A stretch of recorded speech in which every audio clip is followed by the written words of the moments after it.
नमस्कार मेरे प्यारे विद्यार्थियों। तो आज हम इस वीडियो में बात करने वाले हैं आपके महाद्वीप और महासागरों के वितरण के बारे में। पूरे वर्ल्ड ज्योग्राफी का सबसे इम्पोर्टेंट आपका ये टॉपिक है और हम लोग इस पर पूरी तरीके से, है ना, एकदम बहुत डीपली नहीं तो इतना तो है कि आपको चीज़ें समझ में आने लगेंगी कि पर्वत कैसे बना, पठार कैसे बना, ज्वालामुखी कैसे आती है, भूकंप कैसे आता है, वर्तमान जो आपकी पृथ्वी का स्वरूप था वो पहले कैसा था। तो वो सारी चीजें हम लोग आज के क्लास में डिस्कस करेंगे। तो अगर हम देखें तो महासागरों और महाद्वीपों का वितरण, अगर पहले जो भी सिद्धांत दिया गया हो अगर हम इसे मान ले तो आज की वर्तमान दृष्टि से हम इसे प्लेट विवर्तन के सिद्धांत के नाम से जानते हैं, टेक्टोनिक प्लेट। तो आइए आज हम लोग इस पर डिस्कस करेंगे। सबसे पहले तो हम लोग महाद्वीपीय प्रवाह क्या है, इसे हम महाद्वीपीय विस्थापन सिद्धांत के नाम से भी जानते हैं। तो महाद्वीपीय प्रवाह कहिए या महाद्वीपीय विस्थापन सिद्धांत कहिए, कभी कभी इसे कॉन्टिनेंटल ड्रिफ्ट थ्योरी के नाम से भी हम जानते हैं। तो कभी कभी कुछ शब्द ऐसे होते हैं जिस शब्दों से ही हम ये चीजें समझ जाते हैं कि ये कहना क्या चाह रहे हैं, है ना। तो देखिए, तो एक सिद्धांत दिया गया था और उस सिद्धांत का नाम था महाद्वीपीय विस्थापन सिद्धांत। हम बहुत ज्यादा आपका उसमें नहीं जा रहे हैं, बहुत डीपली नहीं जा रहे हैं, बस बेसिक तौर पे आपको बता रहे हैं। तो एक महाद्वीपीय विस्थापन सिद्धांत है और यही विस्थापन सिद्धांत है। और ये विस्थापन सिद्धांत आपका किसने दिया था? अल्फ्रेड वेगनर ने दिया था। किसने दिया था? 1912 में, सन 1912 में अल्फ्रेड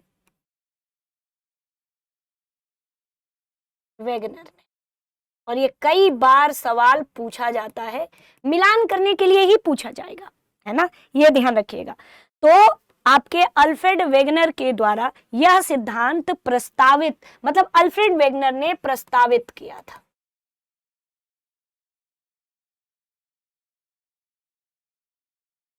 अब ये महाद्वीपीय विस्थापन सिद्धांत क्या है, आइए इस पर हम लोग थोड़ा सा चर्चा करते हैं। आज जो पृथ्वी पर हम स्वरूप देख रहे हैं, पहले ये ऐसा स्वरूप नहीं था। इस सिद्धांत की जो संकल्पना था वो क्या था? तो इस सिद्धांत की जो इस सिद्धांत की जो संकल्पना थी वो क्या थी? तो इस सिद्धांत की जो संकल्पना थी, पहले मैं अपना फिगर दिखाऊंगी, है ना, बना करके, और जब आप देख लोगे तो फिर मैं आपको एक्चुअल में जो फिगर होता है आपके या एक्चुअल में एक वीडियो के माध्यम से हम आपको दिखाएंगे। तो यह सिद्धांत की जो मेन संकल्पना थी वो क्या था? इनका मानना था कि आज जो वर्तमान में आपको देखने को मिल रहा है वो ऐसा नहीं था, है ना। यानी कि पहले आज आपको 7 महाद्वीप देखने को मिल रहे हैं, पहले ये 7 महाद्वीप नहीं थे, एक ही महाद्वीप था जिसका नाम था पेंजिया। क्या नाम था? पेंजिया। और एक ही महासागर पेंजिया को घेरे हुए था जिसका नाम था पेंथालसा। यानी इनका मानना था कि आज आपको इतने सारे पेंथालसा, है ना, आपको इतने सारे महासागर देखने को मिलते हैं, लेकिन उस समय केवल एक ही था और एक था पेंथालसा, है ना। और एक ही भूखंड था जिसका नाम था पेंजिया। इसको सुपर कॉन्टिनेंट कहा गया। तो एक पेंजिया था और एक पेंथालसा था, है ना।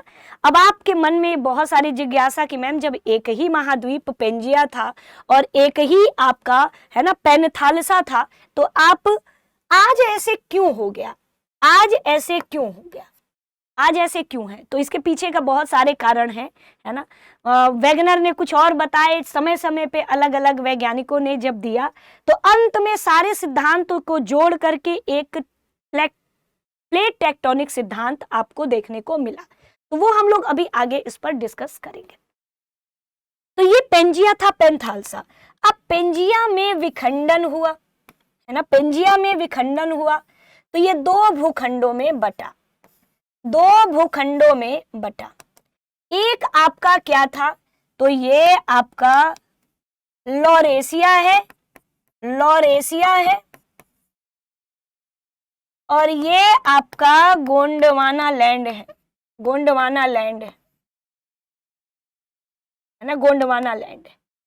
और ये आपका क्या था, तो ये तो पेंथालसा था ही, लेकिन बीच में स्टूडेंट्स एक अब क्या आ गया, टेथिस सागर आ गया।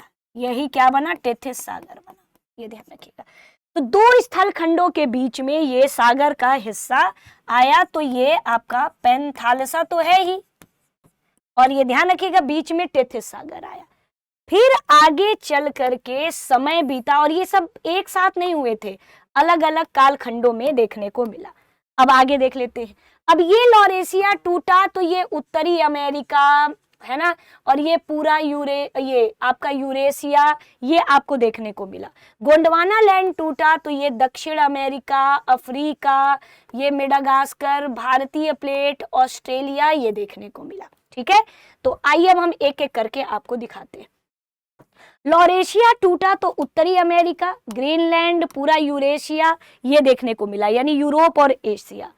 अब देखो, जब आप देखोगे गोंडवाना लैंड टूटा तो दक्षिण अमेरिका, अफ्रीका, मेडागास्कर, इंडो, है ना, इंडियन प्लेट, ऑस्ट्रेलियन प्लेट, ये देखने को मिला। जब ऑल ओवर देखेंगे तो ये पेंथालसा है और बीच में ये हमें टेथिस सागर देखने को मिला, टेथिस सागर देखने को मिला, ये देख लीजिएगा।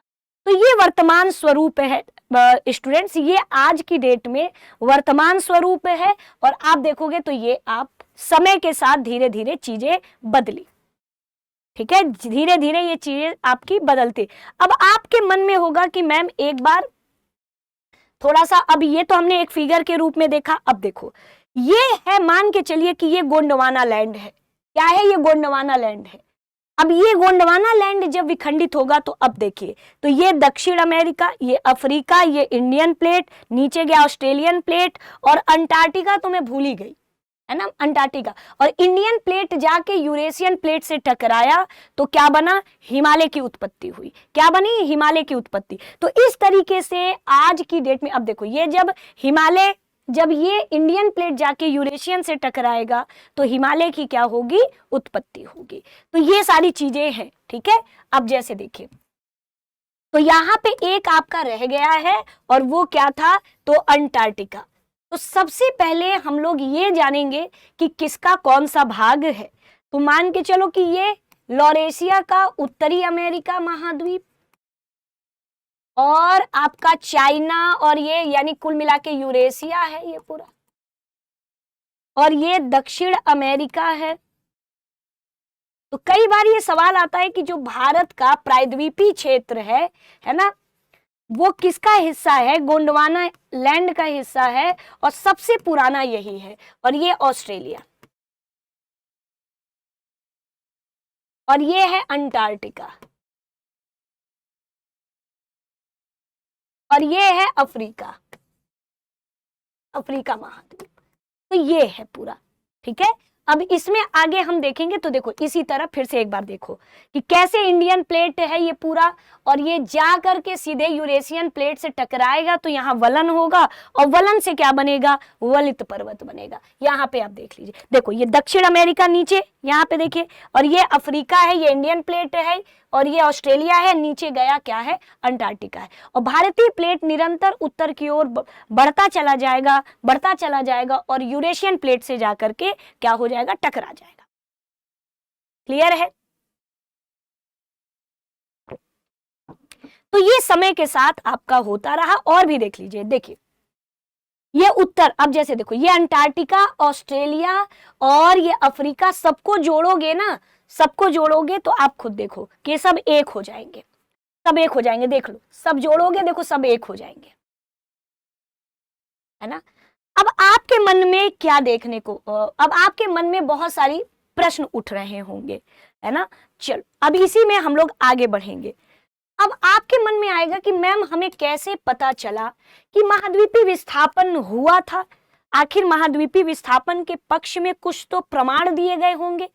तो सबसे पहले महाद्वीपों में साम्य, महाद्वीपों में साम्य।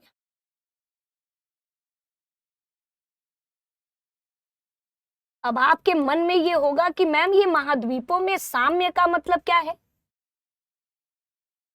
तो आप देखोगे तो दक्षिण अफ्रीका, दक्षिण नहीं, दक्षिण अमेरिका,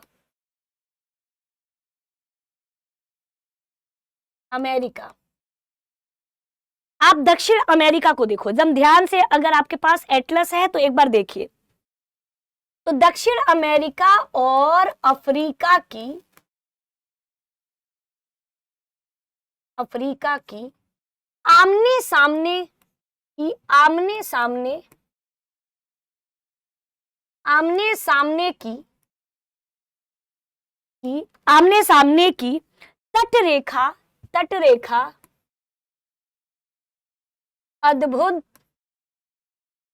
है ना। उसके अगर आमने सामने की देखा जाए तो अद्भुत व त्रुटि रहित, अद्भुत और त्रुटि रहित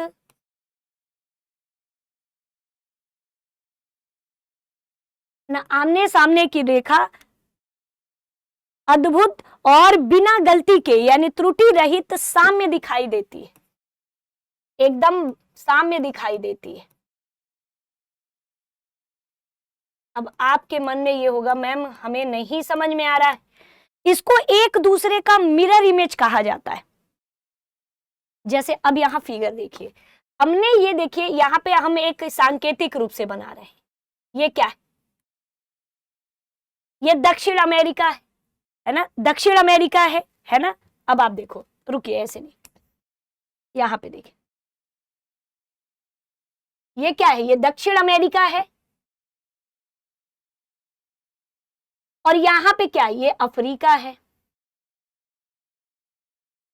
तो ये जो हिस्सा है अगर आप चाहोगे तो इसमें फिट नहीं हो जाएगा, और ये जो हिस्सा है आप चाहोगे तो यहां फिट हो जाएगा। तो देख के ही लग रहा है कि पहले दोनों एक साथ थे, आज अलग है।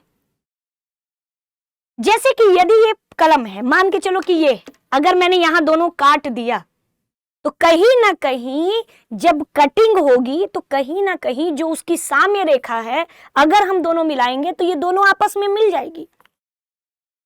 इसका मतलब कि ये बात तो सही है। और इसका सबसे बड़ा प्रमाण यही है कि ऐसे बहुत सारे तटों की रेखाएं हैं, तटों का किनारा है, जिसको हम ध्यान से देखें तो आपस में मिलाएंगे तो वो आपस में क्या हो जाएंगे, त्रुटि रहित मिल जाएंगे। इसका सबसे बड़ा एग्जाम्पल है दक्षिण अमेरिका और अफ्रीका। कंप्यूटर प्रोग्रामिंग से ऐसे पूरे तटोरेखा को, जितने तट रेखा हैं आपस में मिलाया गया तो देखा गया कि सब एक साथ जुड़ जाएंगे। अब जैसे ये देखो, अब खुद देखो कैसे, ये देखो सब एक साथ मिलाया जा रहा है, ये ऐसे ऐसे मिला दिया गया, इसको यहां मिला दिया गया, यहां मिला दिया गया, यहां मिला दिया गया। तो ये सब मिला दिया जाएगा तो खुद ही समझ में आ जाएगा कि भाई वाकई में ये बात तो सच है, सबको मिलाएंगे तो सब एक साथ। और ये काम सन 1964 में बुलार्ड ने एक कंप्यूटर प्रोग्राम की सहायता से अटलांटिक तटों को जोड़ते हुए, यानी कि जो अटलांटिक महासागर है उसके किनारे किनारे सभी महाद्वीप और स्थलों को इसने क्या किया, आपस में बैठाने की कोशिश की। और ये भी एक सिद्ध हुआ कि इसका मतलब कि जब आपस में बैठ रहे हैं इसका मतलब कि पहले एक साथ थे और ये टूट के आज अलग हुए हैं। दूसरा क्या है, महासागर के पार के चट्टानों की आयु में समानता। तो अब सीधे लिखेंगे महासागर, सागर पार की, महासागर पार की चट्टानों में, चट्टानों की आयु में समानता।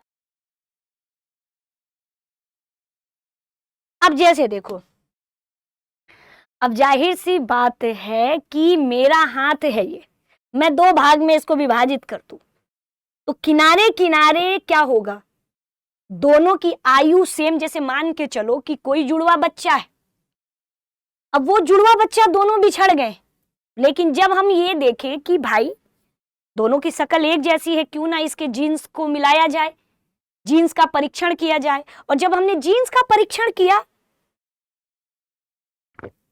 तो उसके जीन्स में समानता थी।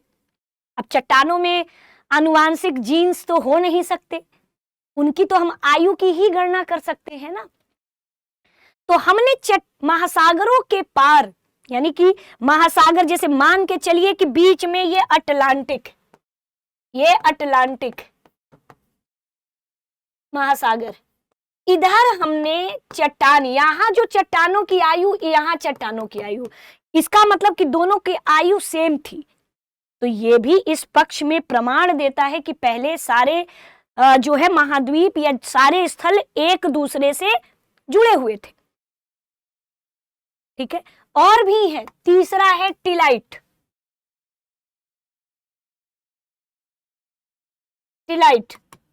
और ये सारे क्या हैं, तो ये महाद्वीपीय विस्थापन के पक्ष में ये सभी के सभी प्रमाण। प्लेसर निक्षेप, ये सभी क्या है, उसके पक्ष में प्रमाण। और प्लेसर निक्षेप के बाद अगर हम देखें तो और भी हैं, जैसे कि आप सीधे लिखेंगे जीवाश्मों का वितरण। अब आपके मन में आएगा कि मैम दो तो समझ में आ गया है, आखिर ये टिलाइट क्या है। हो सकता है कि किसी दिन पेपर में ही पूछ दे कि टिलाइट का संबंध किससे है, प्लेसर निक्षेप का संबंध किससे है। और प्लेसर निक्षेप न जाने कितने आयोग की परीक्षाओं में ये सवाल पूछा गया है। तो जो टिलाइट है ये एक अवसादी चट्टान है, अवसादी चट्टान से संबंधित है। क्या है ये, अवसादी चट्टान से संबंधित है। हिमानी निक्षेपण से निर्मित होता है ये। क्या होता है, हिमानी निक्षेपण से निर्मित होता है ये। तो ऐसा टिलाइट संरचना हमें कहां देखने को मिली, भारत के प्रायद्वीपीय भागों में। अब आपके मन में बहुत शंका उत्पन्न हो रही होगी कि मैम भारत के प्रायद्वीपीय भागों में हिमानी निक्षेप कहां से आ जाएगा, हमने तो आज तक भारत के प्रायद्वीपीय क्षेत्र में बर्फबारी देखी ही नहीं है ना, उस तरह का आपने देखा ही नहीं, क्योंकि प्रायद्वीपीय क्षेत्र के किनारे किनारे समुद्री तट हैं और समुद्री तट में समकारी जलवायु देखने को मिलती है। तो वहां पे हिमानी निक्षेप कैसे आए।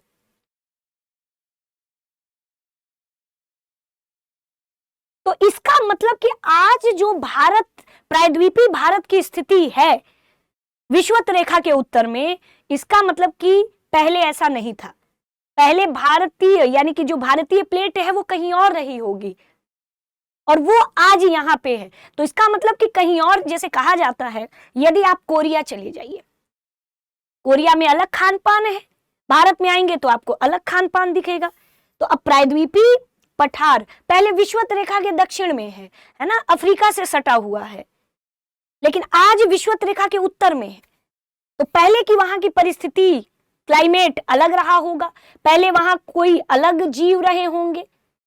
तो जाहिर सी बात है कि अब हो सकता है कि उसके जीवाश्म अगर हमारे भारतीय प्रायद्वीपीय भारत में मिले, लेकिन आज की डेट में वो जीव है ही नहीं, लेकिन वो जीव कहीं और पाया जा रहा है। इसका मतलब कि भारत कहीं और रहा होगा, यानी प्रायद्वीपीय पठार कहीं और रहा होगा, प्रायद्वीपीय भारत कहीं और रहा होगा।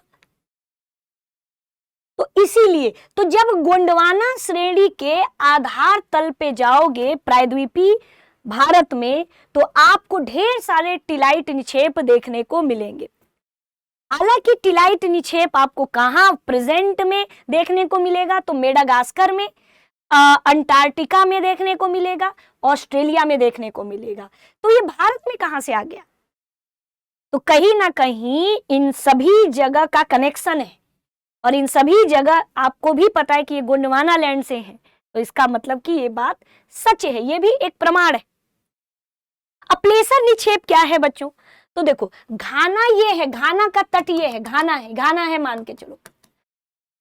घाना के तट पर सोने के बड़े निक्षेप की उपस्थिति है, लेकिन यहां पे उद्गम कहां से हुआ सोना यही नहीं पता है। यानी उसके उद्गम चट्टानों की अनुपस्थिति है, लेकिन सोना है यहां पे, लेकिन सोना आया कहां से ये पता ही नहीं।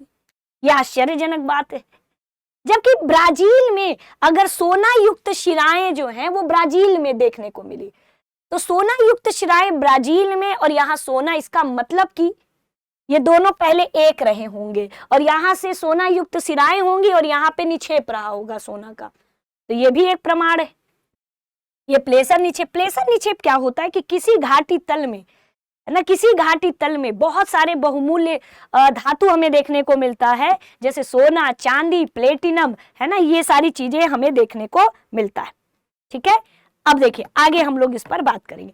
यानी कि यहाँ सोना युक्त शिरा है, यहाँ निक्षेप है, यहाँ निक्षेप है लेकिन उद्गम का पता नहीं, लेकिन यहाँ पे शिराएं हैं, तो इसका मतलब कि यहीं से ये उद्गम होके यहाँ पे, तो इसका मतलब ऐसे उड़ के तो आ नहीं जाएगा, बीच में महासागर है, यानी कहीं ना कहीं ये पहले क्या रहे होंगे, एक रहे होंगे।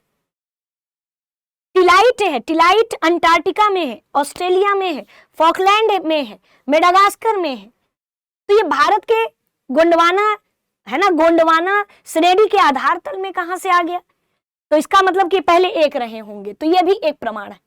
तो ये सब प्रमाण है। और जीवाश्म तो आप जानते ही हो, है ना, जैसे देखो इसका सबसे मेन है लेमोरिया, लेमोरिया की उपस्थिति, लेमोरिया की उपस्थिति। भाई लेमोरिया यहां कहां से आ गया, इसके जीवाश्म मिले हैं लेमोरिया की। तो यानी कि ये सारे क्या हैं, ये इस पक्ष का प्रमाण देते हैं कि पहले महाद्वीप एक साथ थे, आज अलग अलग है।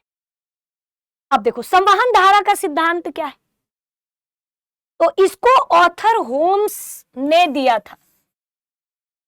संवहन धारा का सिद्धांत ऑथर होम्स ने दिया था। एक चीज यहां पे देखिए, एक चीज आपको और देख लेना स्टूडेंट्स, यहां से पूछा जा सकता है। अब देखो महाद्वीपीय विस्थापन का प्रमाण तो मिल गया, लेकिन वेगनर के अनुसार, अब ये नोट करके लिखिए, कई बार पेपर में पूछा गया है, वेगनर के अनुसार महाद्वीपीय प्रवाह हुआ क्यों था, के अनुसार महाद्वीपीय, भाई देखो प्रमाण मिल गया तो कारण भी तो बताना जरूरी है कि आखिर महाद्वीपीय विस्थापन क्यों हुआ था। तो महाद्वीपीय विस्थापन के दो कारण बताए गए थे, दो कारण बताए गए थे, और यहां से हर बार सवाल पूछा जाएगा जो कि अमान्य है, क्योंकि ये सब चीजें अभी आगे क्लियर हो जाएगा, है ना, अमान्य है। तो पहला है पोलर या ध्रुवी फ्लिंग बल, तो ये ध्यान रखिएगा। तो पोलर या ध्रुवी फ्लिंग बल ऐसे लिखो, रुकिए, कभी कभी फ्लिंग बल, ये आप देख लीजिएगा। तो ये पहला है, और दूसरा कौन सा था, ज्वारीय बल। तो ये दो कारण इनके द्वारा बताए गए थे, ज्वारीय बल, ये दो कारण बताए, जो कि हालांकि इसको बाद में अस्वीकार किया गया। आगे देख लीजिए। अब ऑथर होम्स में का संवहन धारा का सिद्धांत क्या है,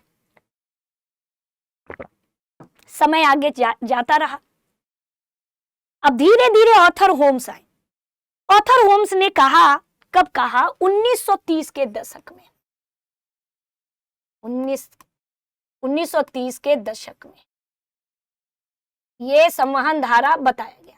ऑथर होम्स ने कहा, और मैंने आपको पृथ्वी की आंतरिक संरचना में बताया था कि जब आप ऊपरी मेंटल वाले भाग में जाओगे तो क्या है, अर्ध तरल पदार्थ है, मैग्मा है।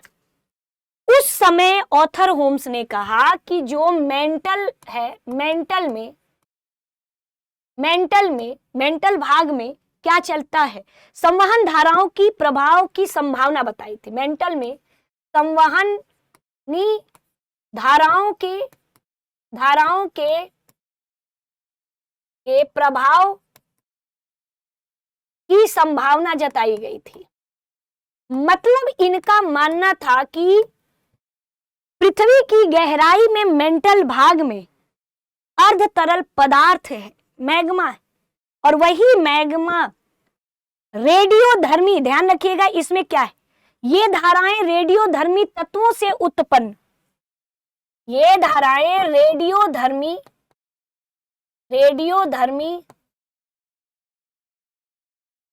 तत्वों के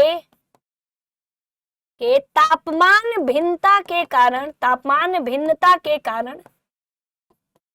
कारण ये उत्पन्न होती है, यानी कि हम ये कह सकते हैं कि इनका मानना था कि जब हम गहराई में जाएंगे तो ये जो संवहनी धारा, संवहनी जैसे कि आपने कभी चाय बनाया होगा, आपने देखा होगा कि जब आप चाय पत्ती डालते हो तो चाय पत्ती एक बार नीचे जाती है, अचानक से तापमान बढ़ेगा, चाय पत्ती फिर ऊपर आती है, फिर ठंडी होके फिर नीचे चली जाती है। इस तरीके से गोल गोल गोल गोल भ्रमण करती है, मतलब गोल गोल संचलन करती है, इसी को हम संवहनीय धारा कहते हैं। तो इन्होंने बताया कि ये धाराएं रेडियो एक्टिव तत्वों से उत्पन्न तापमान भिन्नता है ना, तापमान भिन्नता से मेंटल भाग में उत्पन्न होती है। ठीक है, ये ध्यान रखिएगा। कहां से? तो ये आपके तापमान भिन्नता के कारण मेंटल वाले भाग में क्या होती है, उत्पन्न होती है, ये ध्यान रखिएगा। और ये पूरे मेंटल भाग में, इन्होंने कहा था कि पूरे के पूरे मेंटल भाग में ये विद्यमान है। ये देखो, ये पूरा मेंटल भाग है और देखो गोल गोल चक्रीय यानी कि ऐसे ऐसे गोल गोल चलती रहती है। मतलब ये है ऐसे ऊपर आई फिर ठंडी हुई, फिर ऊपर आई फिर ठंडी, तो मतलब कि ये इस तरह से गोल गोल चक्री। कभी भी आप देखो, संवहनी धारा का मतलब है कि कभी आप पानी को उबालो और एक रंगीन कागज का टुकड़ा तोड़ के डाल दो, रंगीन कागज का टुकड़ा एक बार ऊपर आएगा नीचे जाएगा, ऊपर आएगा नीचे जाएगा। ये बहुत छोटी सी किताब क्लास 7th की एनसीईआरटी में दिया हुआ है, कभी आप उसको पढ़िएगा, खुद समझ में आ जाएगा। तो इन्होंने कहा कि तो पहले क्या था कि वैगनर ने बताया, लेकिन कुछ वैज्ञानिकों ने नकार दिया कि कुछ नहीं, महाद्वीपीय विस्थापन वगैरह कुछ नहीं हुआ। लेकिन जब संवहनीय धारा सिद्धांत आया तो ये एक तरीके से देखा जाए तो समकालीन वैज्ञानिकों के महाद्वीपीय विस्थापन सिद्धांत को जो नकार दिया गया था, तो कुल मिलाकर के इन्होंने क्या किया था कि उसी चीज को, यानी महाद्वीपीय के प्रवाह बलों की व्याख्या करने का इन्होंने प्रयास किया था। अब कोई भी चीज इन्होंने, अभी देखो, अभी ये लोग कुछ नहीं कहेंगे। जैसे देखो, अगर मैं हूं, मैंने कहा कि महाद्वीपों का विस्थापन हुआ था और मैंने कारण बताया, लेकिन कारण गलत बताया, तो फिर आगे के वैज्ञानिक कुछ दिनों तक तो कहेंगे चलो ठीक है, लेकिन बाद में कहेंगे नहीं नहीं ऐसा नहीं हुआ था। फिर धीरे धीरे और वैज्ञानिक आएंगे। फिर इन्होंने क्या किया, होम्स ने कहा कि संभवतः नीचे अर्ध तरल पदार्थ है जिसके कारण महाद्वीपों का संचलन हुआ होगा। तो अब आगे देख लेते हैं, फिर धीरे धीरे देखना। फिर आगे चल करके सागर नीतल प्रसरण किसने, हेरी हेस ने दिया। तो हेरी हेस ने अटलांटिक महासागरों में जब देखा, तो आप देखोगे कि अटलांटिक महासागरों में जब हेरी हेस ने देखा कि किनारे किनारे की जो चट्टानें थी उनकी आयु सेम थी, और जो बीच की थी वो है ना क्या थी, तो जो किनारे किनारे की चट्टानों की आयु थी वो पुरानी और किनारे किनारे एक जैसे, ऐसे समझो। देखो, सागर नीतल प्रसरण, अब इसके बाद सागर नीतल प्रसरण सिद्धांत आया, और यह सिद्धांत किसने दिया, हेरी हेस ने दिया। और इन्होंने कहां पे इसकी खोज की, तो ये अटलांटिक महासागरीय कटक को देखा इन्होंने।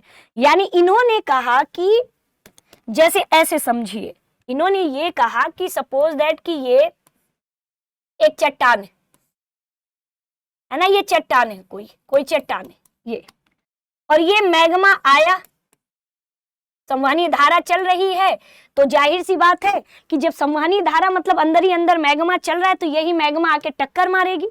तो ये मान के चलो डी नाम की चट्टान है, अब ये डी नाम की चट्टानें टूट गई, D1 और D2 में टूट गई, और बीच में क्या आ गई, बी नाम की ये सी नाम की चट्टान आ गई। क्या आ गई, सी।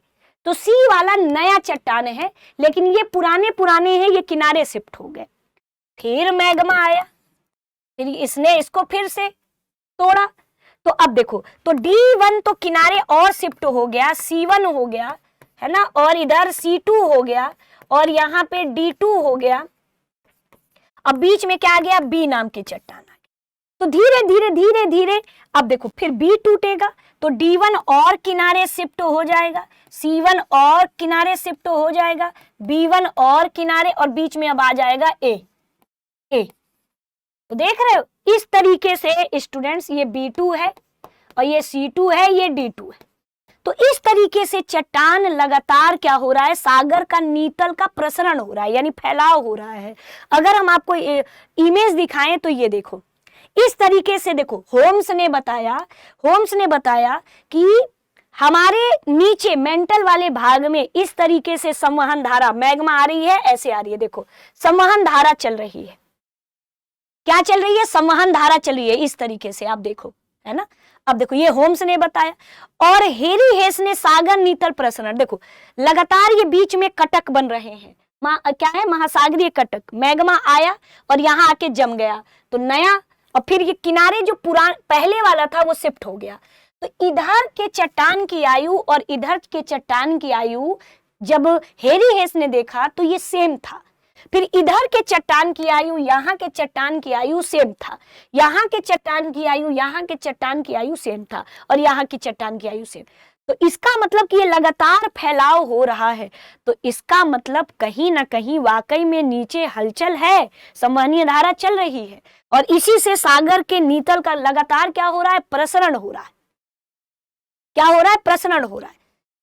अब आगे चल करके अब हम लोग देखेंगे स्टूडेंट्स, तो देखो, तो अब सीधे, तो अब देखो, तो पहले वेगनर ने ही आके कह दिया कि महाद्वीप पहले क्या थे, एक थे, लेकिन समय के साथ साथ ये अलग अलग क्षेत्र में ये इनका विस्तार हुआ।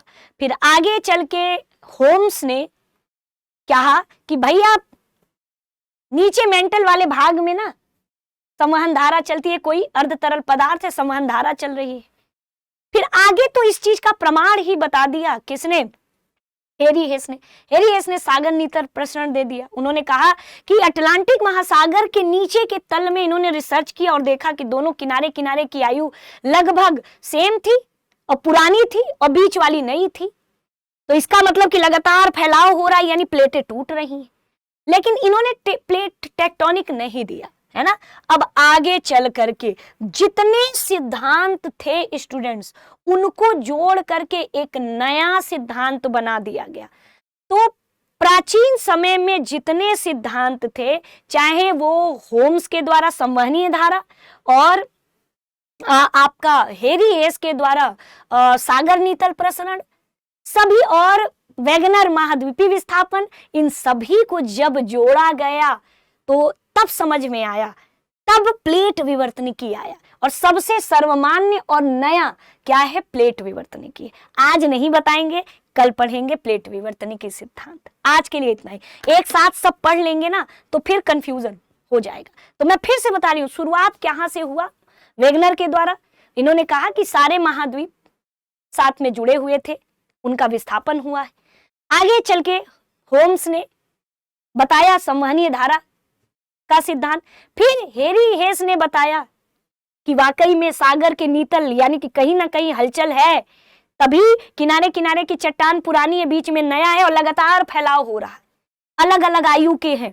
तो इधर भी वही आयु, इधर भी, यानी इधर B1 है तो B1 इधर भी है, C है तो इधर। तो कुल मिला के ऐसे देखो, हमने ना यहाँ पे ध्यान रखो, कायदे से अगर हम इसको डायग्रामिक रूप में सागर नीतल को दिखाएं तो ऐसे देखो, देखो ऐसे देखो। सबसे पहले यहाँ A होगा, ये A, फिर इधर आपका जो B वाला होगा वो टूट करके B1 में टूटा हो, फिर ये C1 में, C टूट करके C1 में टूट गया होगा, है ना। फिर इधर देखोगे तो D1 में टूट गया, आधा आधा टूटेगा ना। अब ये जो ए टूटेगा तो A1 में, तो इस तरीके से था स्टूडेंट्स। और लगातार सागर के नीतल का प्रसरण हो रहा है और महासागरीय कटक पाए जा रहे हैं अटलांटिक महासागर। तो ये था स्टूडेंट्स। अब आगे की वीडियो के लिए एकदम रेडी रहिएगा। अब हम लोग महाद्वीपीय ये प्लेट, टेक्टोनिक प्लेट हम लोग कल की क्लास में देखेंगे और सारे सिद्धांत देखिएगा किस तरह से प्लेट विवर्तनिकी में सब जुड़ जाएंगे। ठीक है, तो मिलते हैं कल की वीडियो में। तब तक के लिए bye bye, take care everyone. अब एग्जाम की तैयारी को और बेहतर करने के लिए हमारे चैनल को लाइक, शेयर और सब्सक्राइब करना ना भूलें।